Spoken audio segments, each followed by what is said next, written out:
Well, more than 800 Australians, from Hollywood heavyweights to humble community advocates, are receiving King's Birthday honours for their services to the country.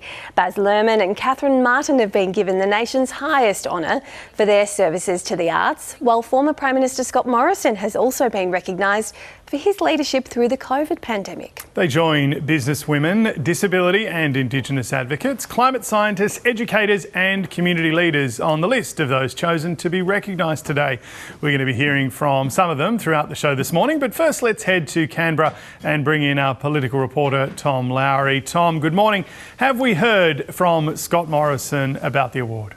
Yeah, good morning, James. We have, and he's paid tribute to Australians for their work in getting the country through the pandemic alongside him as Prime Minister. Of course, politicians always make somewhat contentious awards recipients, but it is fairly commonplace for Prime Ministers to be given an AC upon leaving office. Every Prime Minister dating back to John Howard has been recognised with the same award alongside some state premiers too as well. Scott Morrison's citation recognises two things in particular: his work during that COVID pandemic and also in the national security space, setting up the AUKUS agreement in particular. And those are two things that the former Prime Minister has pointed to as his proudest achievements, I suppose, as well. He did an interview ahead of this being made public and was asked if he had any regrets from his time in office as well, and said, of course, there are. You don't get everything right, but it's not something, he says, that he dwells upon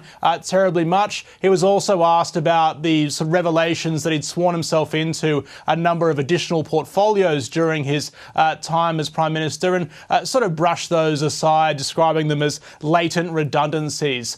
He was also asked, of course, about his reflections upon receiving this award too, and again paid tribute to the public, to the Australian people, for putting him in office in the first place. Let's hear from the Prime Minister now. Well, I'm thankful to the Australian people, firstly for the opportunity to have served in the role I did as Prime Minister and many other portfolios, but I'm also thankful for the courage and the resilience they displayed during the time I was Prime Minister. There you go. And Tom, just talk us through some of the others that are being recognised today.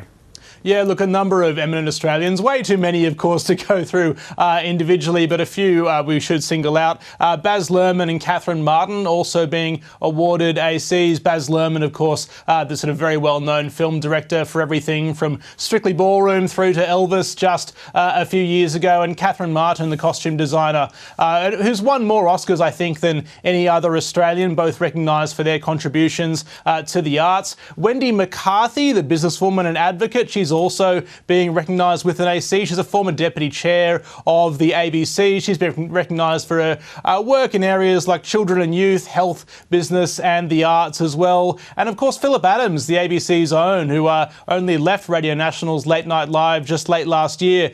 He's also being recognised for his contributions to broadcast media, journalism, the arts and culture too. So among a very long list of eminent Australians.